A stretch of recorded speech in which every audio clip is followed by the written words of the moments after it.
All right, guys, welcome back. As always, remember if you like what you hear, please hit the like and subscribe button. Drop a comment if there's maybe something that we need to talk about with one of these guys. But we're going moving on to James Monroe now. There's a few things that we left out from previous president from Madison. They're sort of carryovers. I mean, they do have a relationship to his views and his faith, but they're not going to really impact our view about what we thought about him in the same way. So it doesn't. I don't know that it matters that much for his our conclusions about him, but they are important I think it's things, and going to so play into Monroe, though. it I think that's absolutely where, plays into Monroe, and right, that's where I feel like it sort of needs to be linked in here. Also, with Monroe, we don't have a lot of good information about Monroe other than as far as a on the spiritual front, right, right? But we know also raised Anglican. right. And it's been thrown out there maybe that he ended up as some Episcopalian, a deist, all sorts of different things. But it's harder to say who Monroe was simply because he said less than Madison did. Right. But I don't know if that's When you think about it, just Monroe a is Madison's guy. I mean, he is, and so maybe that's just playing right. off of Madison's role. Madison's Secretary of State under Jefferson, and Hmm. Monroe is involved in the Louisiana Purchase, Yeah. right? And then Madison's Secretary of State is Monroe. Hmm. Um, it's kind of the same, Yeah, it's the same thing. You're just going to flip it out and right? keep going. So And then guess who Monroe's Secretary of State is? John Quincy that's Adams, right. That's right. John Quincy Adams. Yeah. So that is the plan to get to presidency, right? right? I mean, that's just it. Didn't work for Henry Clay. We'll talk about that later. Yeah. Clay's a different individual. Hmm. Yeah. Um. So if you want to think about Monroe and he comes into office, and what we left out on the slavery front, which is very important, is the ending of the transatlantic Slave trade, slave trade. So that changes things economically, right? right? Um, but there was already change. There were already changes happening Right. in the U.S. with slavery. It's such a weird change because our presidents that we're talking about, they're in a largely tobacco growing area, Hmm. and slavery and tobacco was on the downfall. 1792, I think you get Eli Whitney's Cotton Gin, Yeah, and then from that point forward, cotton booms. yeah, And so in the states where cotton is prevalent, mhm, there's a different view of slavery than where tobacco is the main yeah. It's source. not as cost effective Right. if you have a machine to do something. And it was agreed on at the Constitutional Convention that 20 years that the Congress could not tamper with the slave trade for 20 years. Hmm. 1808 was the year that was set, Yeah, and they follow through. They are going to stop the transatlantic trade. yeah, Now, the bad thing about that is no longer bringing in new slaves. That's positive. But the trading of slaves that were already here and the breaking up of families and things like that, that's really where that, or if you're getting them from the Caribbean. right, that kicks in. Yeah, and then you also have, um, you know, people who are likely still moving slaves from Africa to the Caribbean Right. and then pretending they were in the Caribbean to sell them to the U.S. And also in that line of thought, we're fighting Great Britain in 1812. They ended slavery for all the British Hmm. um, empire Yeah, in 1810. yeah, So, hmm. Yeah. There's a lot happening on that, like I said, that slave front, and it's shifting around. I think so. All the presidents owned slaves up to this point, other than Adams. John Adams is it.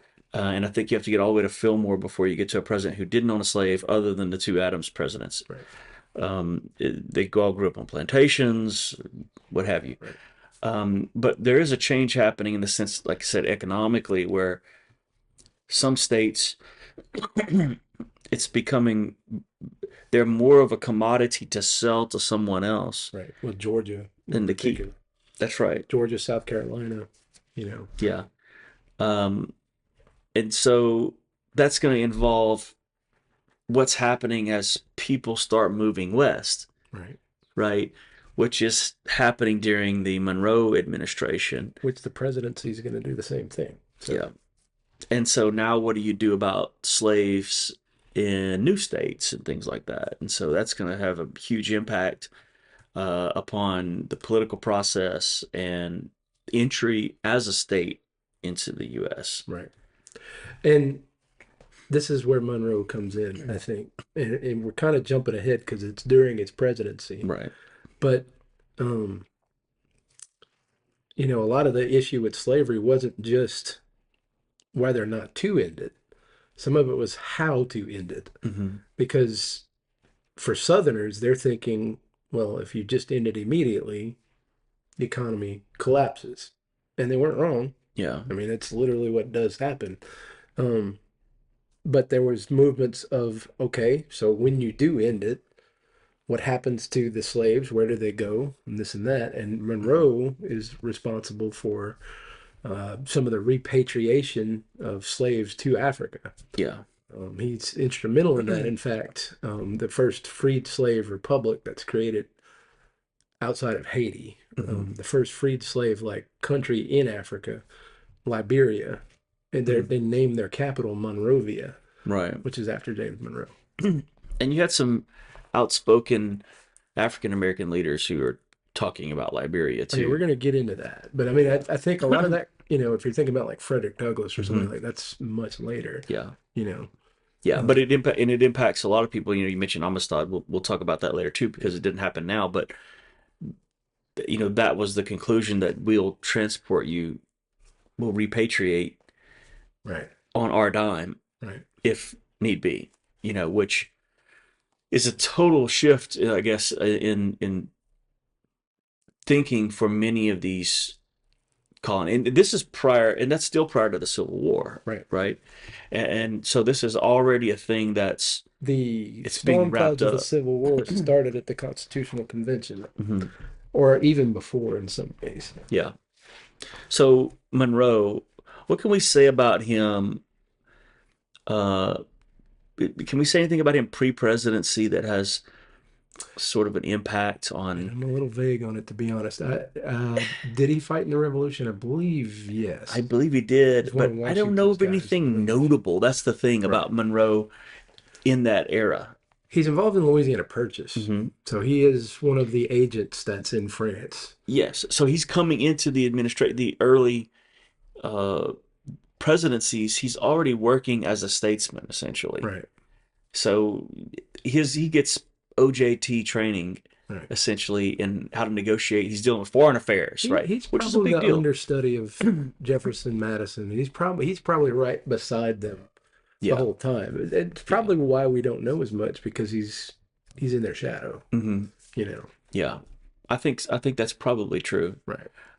But his, I think, and his own experience and the people that he's being trained by will affect some of the decisions and the things that end up coming out of his presidency too. And Right. I kind of feel like that the most consequential things that Monroe does outside of being involved in the Louisiana Purchase or during his presidency. I mean, because Right. there are some things that, and in fact, they're still around today.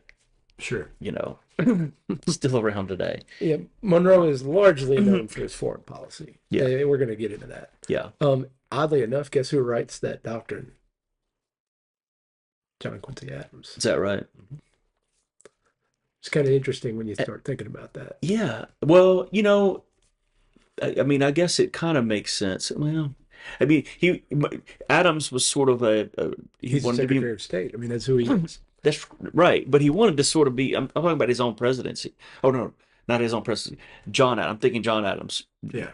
dad. Who wanted to sort of be an isolationist and whatever, Right. but not get involved too much. Yeah. Where maybe John Adams is wanting to secure our future, Right. right?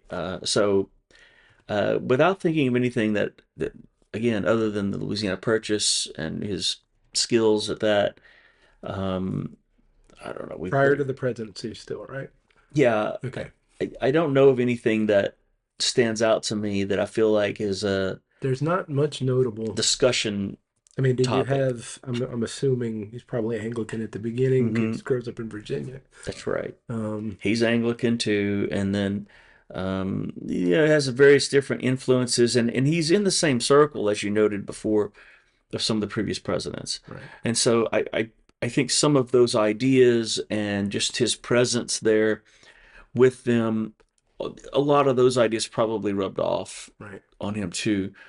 But we don't know much about him. But as was stated before, it could be also because of him coming after Madison and seeing Madison's example right, of how he didn't offer, you know, what he thought right, about religious topics. He thought that that was a personal thing, and it right, wasn't a presidential thing, it was a personal thing. right.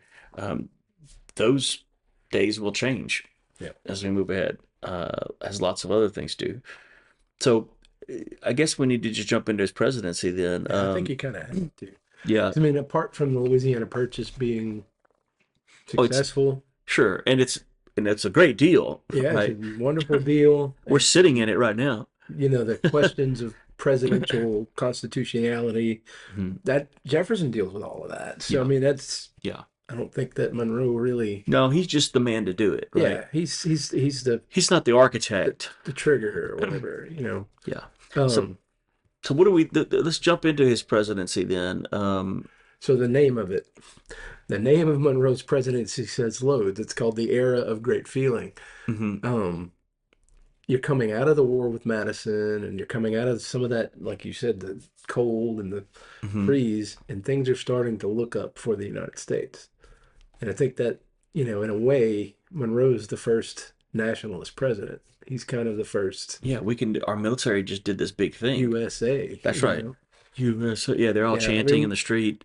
You know, obviously before Lincoln and the Civil War, we're not 100% there. everybody's more unified, Right. We got a right? flag. I That's mean, right. it's official now. There's unification across states, not just, I'm not just a Virginian. Right. Now I'm something bigger than that, right? And Right. that's under Monroe, Right. right? Okay. Well, and you have massive building projects. Hmm. You end up with the Erie Canal, um, the National Road, all of those things. Now, Spending some money. interestingly, in light of our current situation in modern politics, Yeah, built with tariffs. correct. Yep. Correct.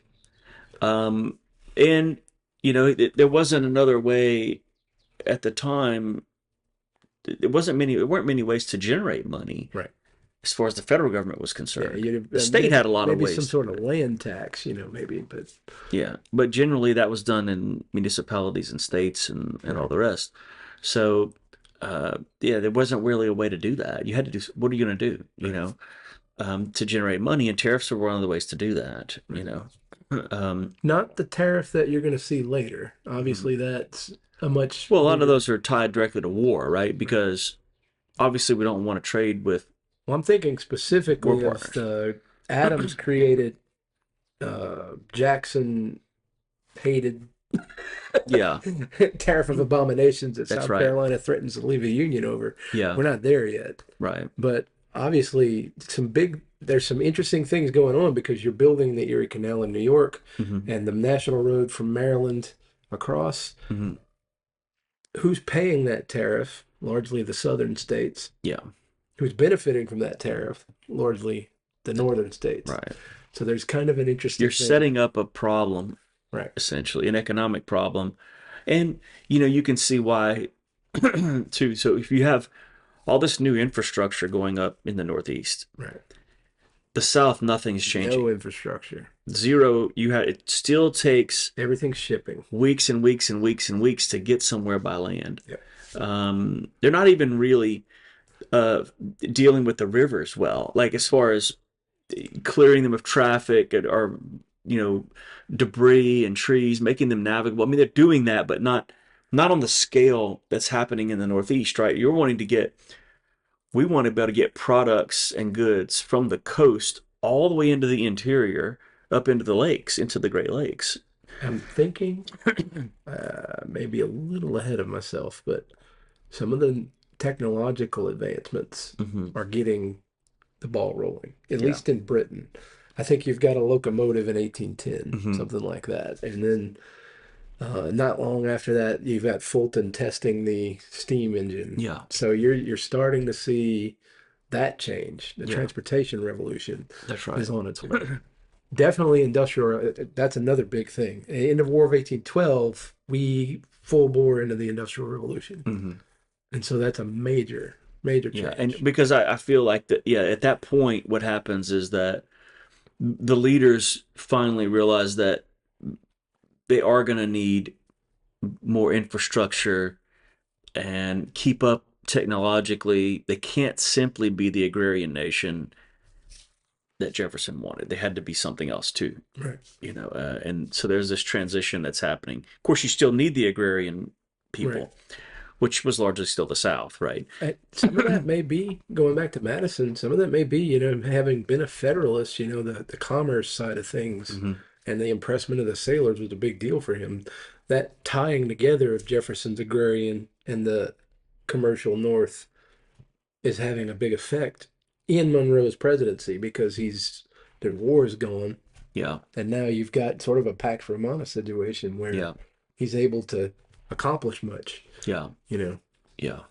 And so he doesn't get a lot of notoriety because everything's good, That right. you Well, know. but see, I have a question about that because if you think about, a lot of times the news, it's history is written by the winners, right? Essentially, Yeah, but right, if I'm, say, in the middle of nowhere, Alabama right. at that time, am I in the era of good feelings? You know what I mean? Depends on Like, who you are in Alabama. if I'm a common person in, Well, a common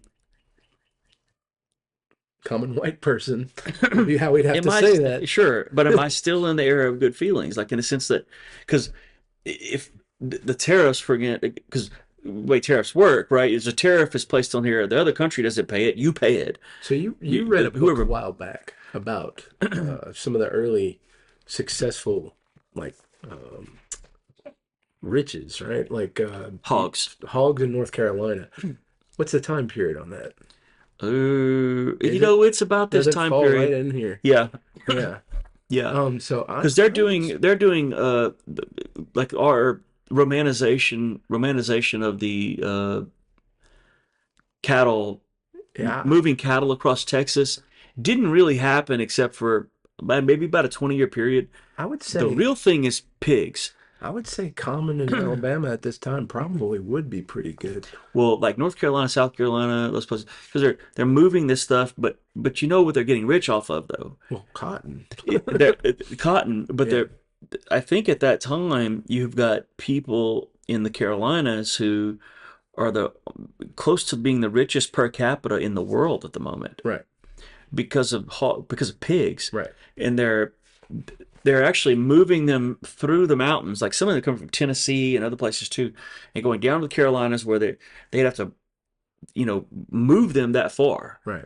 It's a pig drive rather than a cattle drive, Right. and they're eating mast Yeah, and because they're not even everything. pinning them up. They're No, allowing them to run feral. that's right, and they're Yeah. eating mast, like acorns and whatever, and they push them across, and it's thousands and thousands and thousands and thousands of them every year. They're pushing them across, and they get to the coast, and they're packaging them, they're butchering them, packing them in salt drums, and guess where they're getting sent?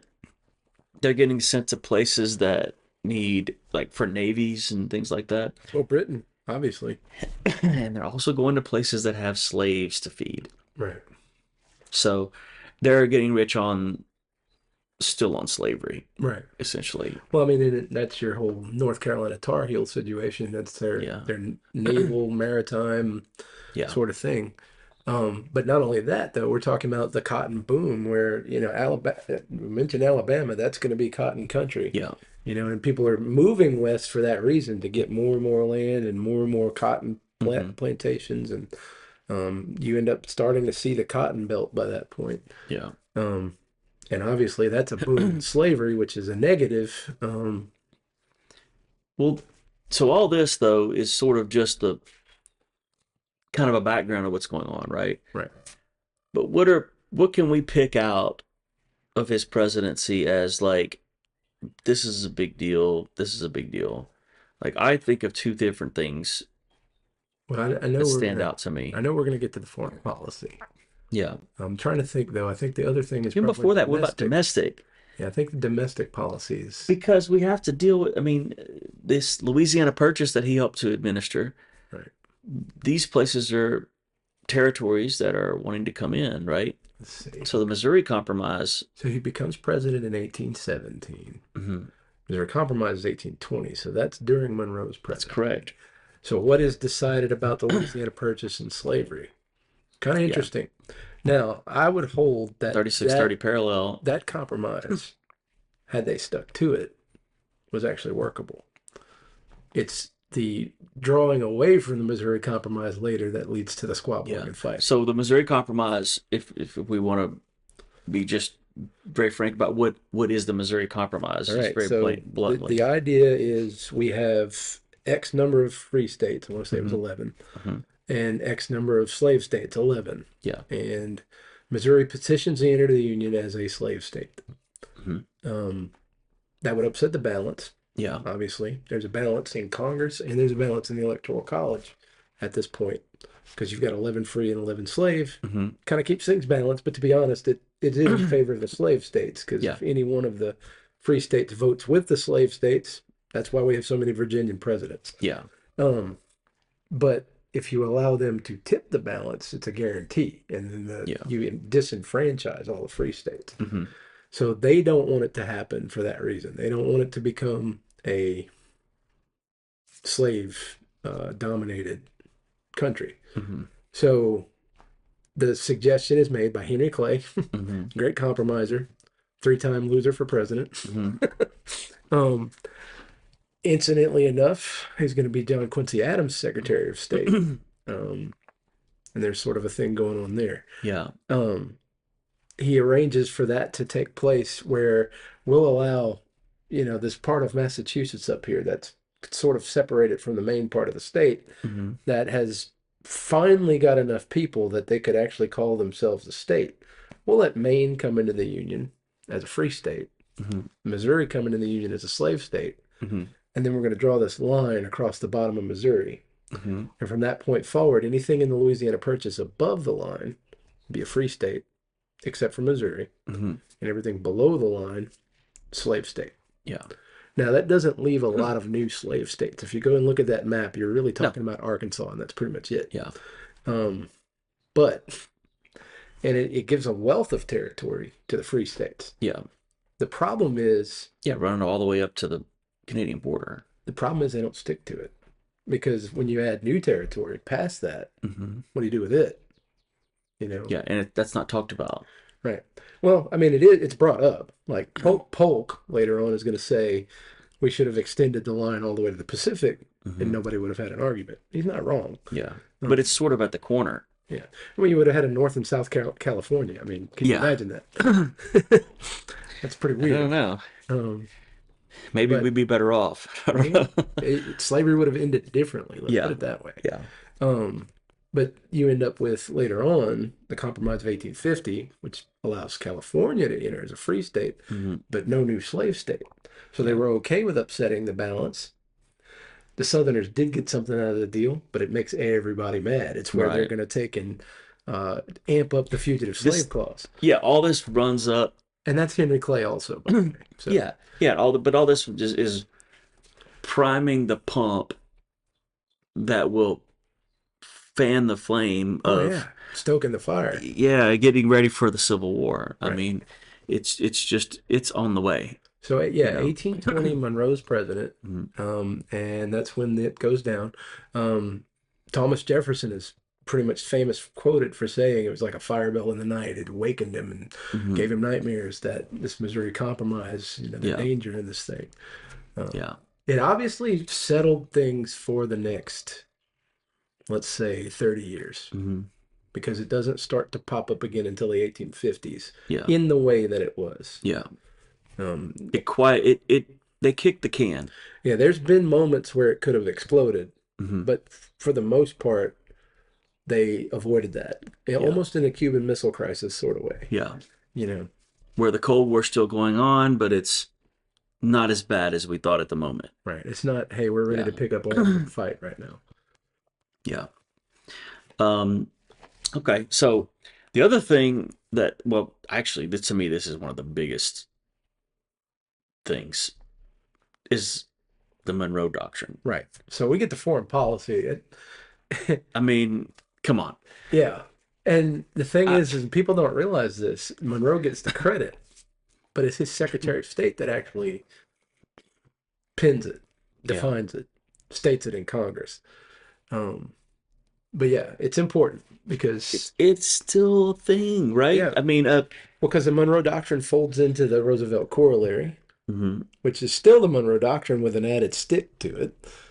They didn't. Then Wilson's missionary diplomacy, still the same thing. We're just Mhm. now going to spread democracy throughout the world. Yeah. And then you get all the way up into the Cold War. What are we doing? We're fighting wars to prevent communism and keep. Well, even now, because it's sort of, because the Panama Canal was part of this, right? Yeah. And I now, would argue that our handling of the Iraq War and the Afghanistan sure, War fit into the sure, and it's such a. What's funny about that to me is if you look back, say, we're talking about John Quincy Adams penning things. John Adams himself, similar. Yeah. yeah, it's like. But if you look at what happened, say, like what was going on with the French Revolution and his thoughts on that, Right. right? I don't know that he would have gone to that. I don't know that he would have went to the extreme that Quincy does, though, as far as pinning that. Do you think that he would have? So yeah, Adams is more in line with Washington on the neutrality. Yes, Stay out of yes. it. John Quincy Adams is like, don't just stay out of it, you stay out of here. You make him. Yes, yeah, exactly. That's what I'm Right. getting at. It's not just we're gonna be isolationists. We're gonna make sure we can be Well, isolationists. yeah, not only that, this is We're our backyard and isolating. you stay We're out. isolating you. Right. I think it's kind of. Europe, no new colonies. That's right. Read my lips. That's right. No new It's colonies. so the Monroe Doctrine. So if you don't know what this is, right? It's just the idea was that the policy moving forward was that the entirety of the Western Hemisphere, so North America, Central America, South America, whatever. From the Bay of Fundy down to Tierra del Fuego, That's all the right. way. That's right. Any European involvement, intervention, or In non-existing new colonies. in non-existing colonies would be met with The words he what is that? uses How would you say that? are, We're not going to allow hang it on, I'm though. going to think That's it for a essentially second. what it is. It's Right. sort of It's we're hostile. The way he says it is hostile. it is. It's It's a threat of war. it would be seen as an act of hostility. Exactly. That's yeah. If you move something over here, you just declared war on us. Essentially, what you did. That's Right. what you did. And so The they're United States saying would see it as all an act of Europeans have to aggression. stay out now. Right. It's just us. We're the only ones. But Existing colonies allowed, yeah, but if that existing colony wants independence, you have to grant it to them. that's right. Um, And no new colonies is a big deal, though. sure. And one of the things that's interesting about that, our deference to France, in a sense, Hmm. because the only remaining colony in this part of the world is a French one. Yeah. In South America, French Guiana Yeah. is still a colony to this Yeah. day. And that's because they never violated the Monroe Doctrine in that place. Well, so I think about, say, what makes me think about the Monroe Doctrine, I think about Cuba Oh, absolutely. in particular. That's everything about that.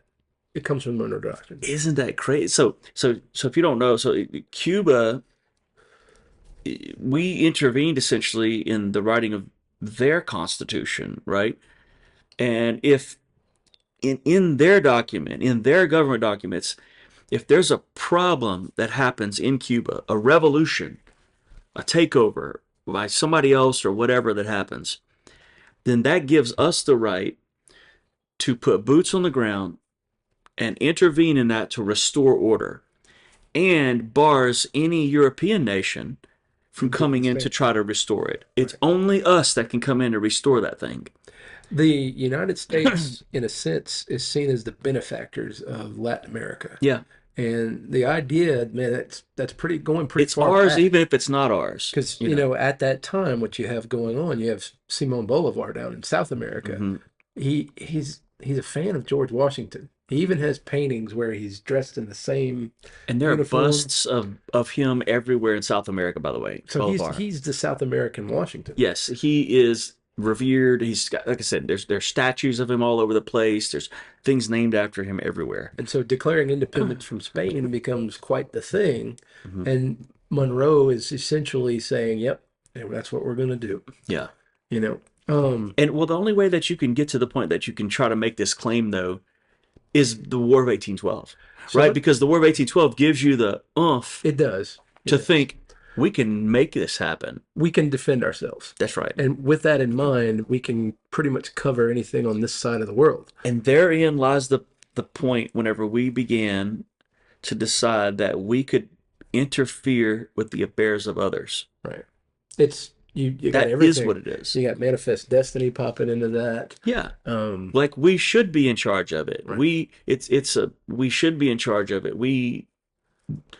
And it's in our national security interest. It's in our economic interest. It's everything. Do you have a year on the Monroe Doctrine? Now I don't remember what Okay. year the I Monroe want to say Doctrine it's was. after 1820. So Yeah, I want to take a step during back his for second just a term. second because there is another interesting incident regarding that Yeah. that happens during Monroe's presidency. 1819. Hmm. 1819, there's a Seminole War. Hmm. And guess who gets sent down to the border to go and stop the encroachment of the Seminoles into Georgia? Andrew Jackson. He's there on the border. And if you guys have studied Jackson, you know Yeah. he's not going to sit on the border. No. Kind of similar to something that foreshadows of Zachary Taylor later, but Hmm. he's not going to sit on the border. In fact, he pursues the Seminoles into Florida. He even overthrows the Spanish governor in Florida. Yeah. All right, so you can imagine how angry the Spanish are at this Yeah. point. Monroe sends John Quincy Adams to go and negotiate a treaty, and he works out a treaty that works completely in our favor. Yeah. The Adams-Otis Treaty. Adam-Otis Treaty. Yeah, which gives us Florida. Yeah. All we had to do is give up a tiny bit of Louisiana Purchase back to Texas, which we're going to get later. Yeah. And now we have all Because it unifies their territory and it unifies our territory and it's fine. They think now. it makes sense. The interesting thing about that story is there's three presidents involved in that. Which one do you really give credit? Because they're all involved in it. It wouldn't have happened. It wouldn't have happened unless Jackson did If what he did. Jackson wasn't in charge, that didn't happen. That's right. That's right. But the negotiations of Adams, a pretty big deal Mhm. there too. Yeah. And then Monroe is the one that's orchestrating it all. Yeah. And so that is exactly what this doctrine is, though, right? Absolutely. It's step in the way, get involved, make it work for us, Yep. and that's it. And that's There's no other choice. Florida is the, There's no it's choice. the oldest Spanish colony. Yeah. We just Just took it. Took it. You're like, that's ours. St. Augustine, We don't the want you oldest here. city in America. And that was right up the Monroe Doctrine's alley, right? Because especially how close they were to us right there. That's too close. Right. We'd rather have a buffer, like some territory in between us or something, Yeah. but that's way too close. And they didn't like that. The European powers are right there. And so once this ball gets rolling like that, I think that actually set the stage, really. Yeah, well, absolutely. The Florida thing. Yeah. And then after that, you're like, wait a minute, let's keep doing this. I mean, and you weren't wrong though. Going back to the War of 1812, Jackson gets his fame there. So Mhm. he's a supreme general to put Yeah. on that mission. Yeah. He's already fought Native Americans in all these places. Hmm. He's fought the Seminoles before. Yeah.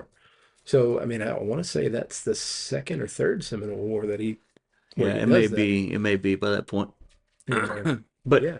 but yeah, and so that doctrine does give us, well, people use it gets used as license not only to deal with this hemisphere, but as you said before, even overseas Later on, we're now. going to practically take over Mexico. I mean, Exactly. Exactly. it's going to get there.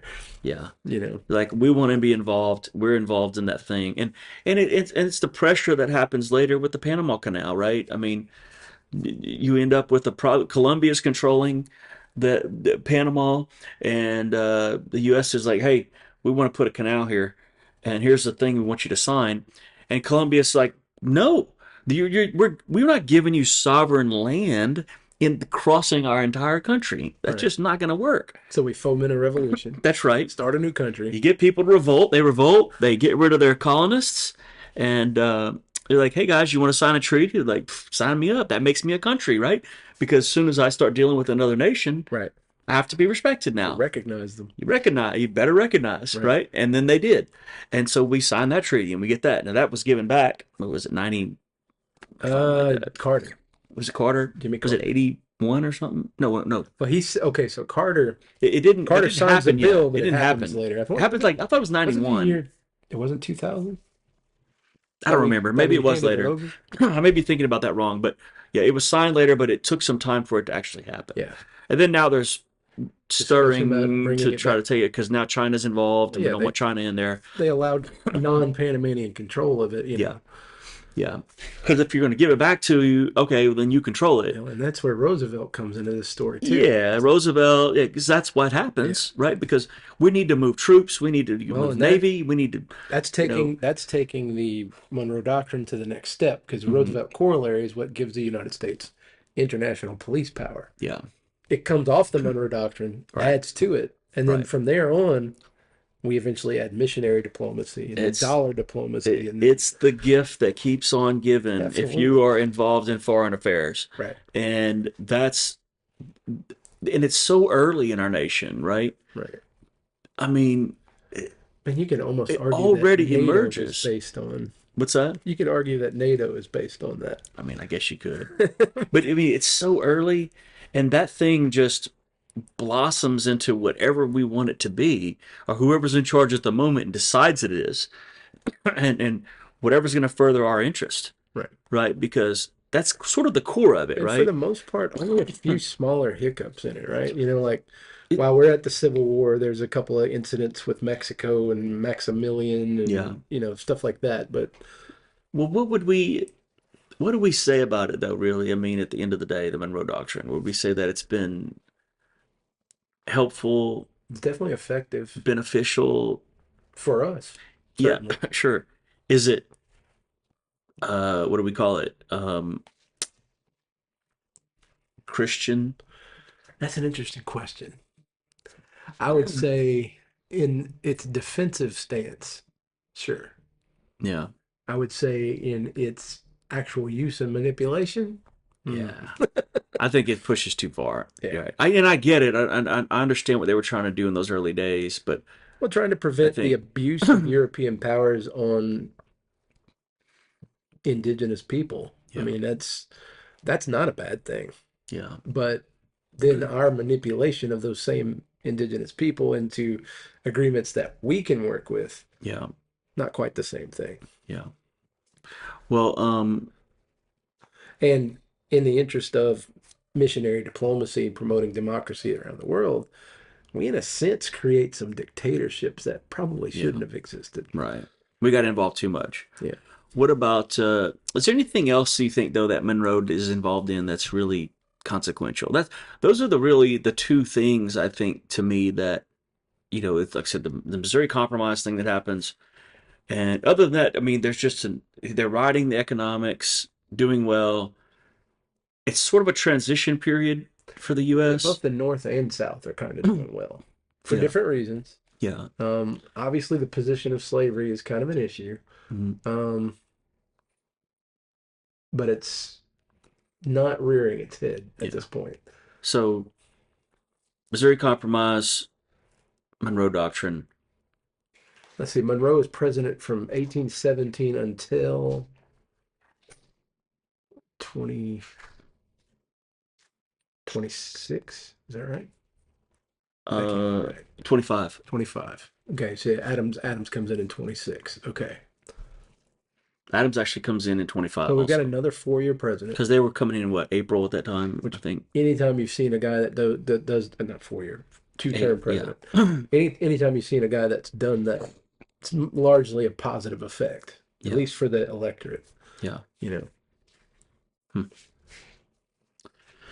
All right. Well, I don't think there's a lot to say about there's Christianity really though. no, there really isn't. There's not really Um, much that involves faith or spiritual issues or anything like con- that. Other than that, Continued promotion Monroe of just religious freedom. yeah, I it guess just there's that. he does continue to promote that. The country's still growing, and those growing pains are going to start to come out in some of the things that are going to happen. Right. You know, but that's sort of where we are in that. But so there's not a lot, I guess, else that we could say about Monroe, Yeah. honestly. The use of the term Mason-Dixon line is probably something that starts to pop up. The differences, yeah, you know, that the slave boundary essentially. essentially. Yeah, Southern border Missouri, yeah, you know. yeah. And Missouri is just an odd. It's kind of an odd duck anyway in the way Right. that it works out. But um, anyway, but I think I want to put a bow on Monroe. Okay, Okay. to make a pun here. Um, so we'll do what John Quincy Adams in the next episode. That's some Um, religious fun stuff right that will there. be a lot. There will be a lot more to him, Yeah. right, than there was here. And there are a lot of things happening. And as you already noted, he's involved in a lot of things. So, Right. like his dad was, very involved statesman also, which is very important for the way that things flowed. So, all right. So that's going to close it. Thank you guys for watching. See you guys next time.